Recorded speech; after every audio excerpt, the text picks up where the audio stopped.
Bonjour, mesdames et messieurs, j'espère que vous allez bien. C'est une ville qui vient d'être libérée par l'armée russe, encore une ville de plus. Et hier, nous avons eu à parler de cette ville, c'est la ville d'Oukrinsk, dans l'est de l'Ukraine, dans la République populaire de Donetsk. Et actuellement, les hommes de Vlado sont autour de la ville de Vuhledar, ils sont même à l'intérieur de la ville de Vuhledar. De combats très intenses sont en train d'être menés. Alors, la ville d'Oukrinsk, on nous apprend que c'est une ville qui avait quelques 11 à 12 millions, quelques 11 à 12 000 habitants avant le début des hostilités de 2022. Et donc, pendant que M. Zelensky présente son plan de victoire, son pays, il est en train de perdre davantage encore son pays.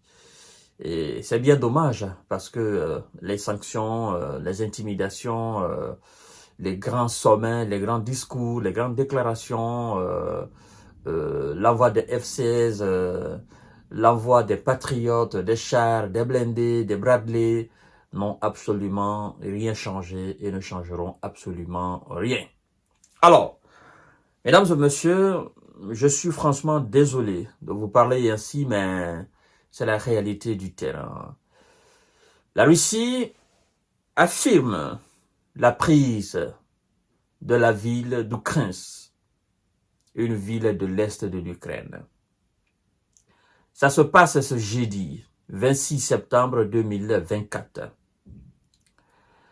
Dans son point de la mi-journée, le ministère de la Défense russe annonce que ses soldats ont libéré Oukrinsk, qui comptait environ quelques 11 à 12 000 habitants, avant le début de l'offensive russe de Moscou en février 2022.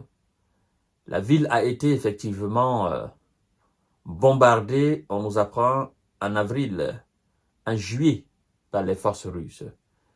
Et aujourd'hui, 26 septembre 2024, parce que il y a eu différents assauts qui ont été lancés hier, en même temps que ces assauts aussi qui ont été lancés dans la ville de Vuhledar. Et Vuhledar, pour le moment, vous devez savoir que selon nos informations, et d'ailleurs même du côté occidental, des journalistes français, des journalistes britanniques ont essayé d'entrer en contact avec les unités de la, je crois bien, de la 79e brigade qui sont censées tenir en bon état la ville de Vuhledar. Et le commandement de Vuhledar n'a pas accepté de répondre à ces journalistes.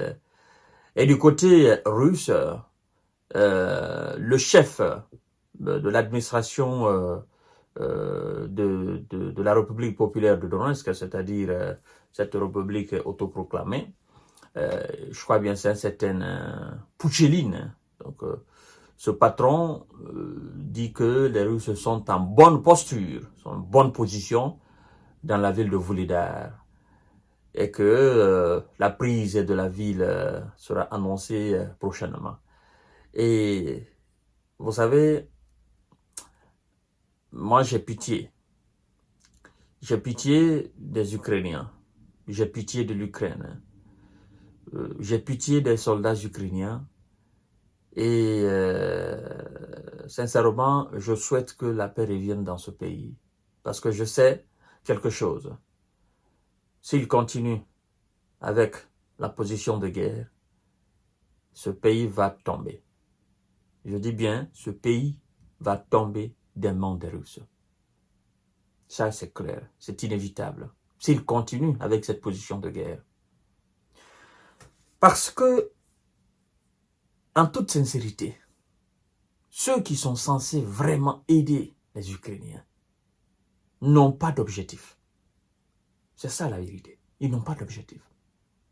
Pourtant, la Russie, elle, Vladimir Poutine, le Kremlin a un objectif précis.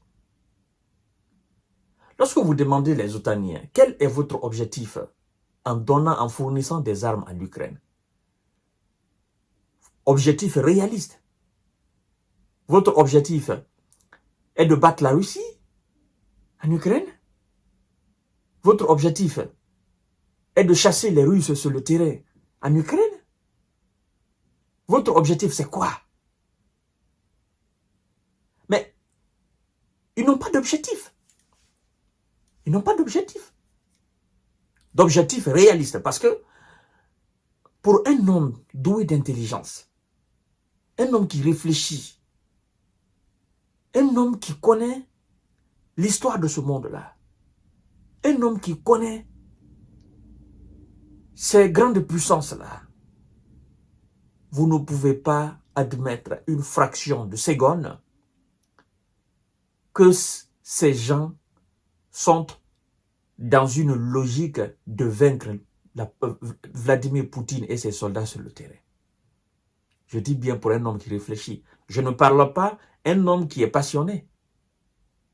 Je ne parle pas d'un homme qui est aliéné.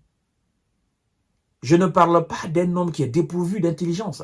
Je parle de celui qui est doué d'intelligence et qui réfléchit. Et vous dira, je ne sais même pas pourquoi ils fournissent des armes. Je ne sais pas. Dans de tels conflits, dans une telle situation grandiose, si vous voulez la victoire, si vous voulez chasser les Russes, vous devez donner les moyens colossaux. Vous devez aller sur le terrain vous-même. D'abord, je ne parle pas de bombarder la Russie en profondeur. Je parle de l'Ukraine d'abord, le territoire ukrainien. Vous devez mener des opérations de haute volte contre les gars de Vladimir Poutine sur le terrain d'abord en Ukraine. Vous oubliez la Russie, la grande Russie, vous oubliez cela. Parce que votre objectif doit être d'abord la libération totale de l'Ukraine. Après, maintenant, vous procédez à la défense du territoire ukrainien. Maintenant, si vous voulez faire des frappes préventives contre la Russie, les frappes dissuasives contre la Russie, vous le ferez à partir du moment où vous contrôlerez l'ensemble du territoire ukrainien. Mais vous, chaque jour qui passe, c'est vous qui perdez des villages, des villes, c'est vous qui perdez des localités. Est-ce que vous êtes sérieux? Est-ce que vous aimez l'Ukraine? Est-ce que vous aimez les Ukrainiens? Est-ce que vous aimez le bonheur? Est-ce que vous voulez que ce pays-là soit libéré? Non. La réponse est non. Non et non. Sauf de grandes déclarations. À tout à l'heure pour notre série d'informations. Je vous prie de partager la vidéo dans tous les groupes aussi. La ville d'Ukrainsk est libérée. C'est terminé. Cette ville est sous contrôle russe. C'est terminé. Maintenant, vous les on attend. Merci beaucoup.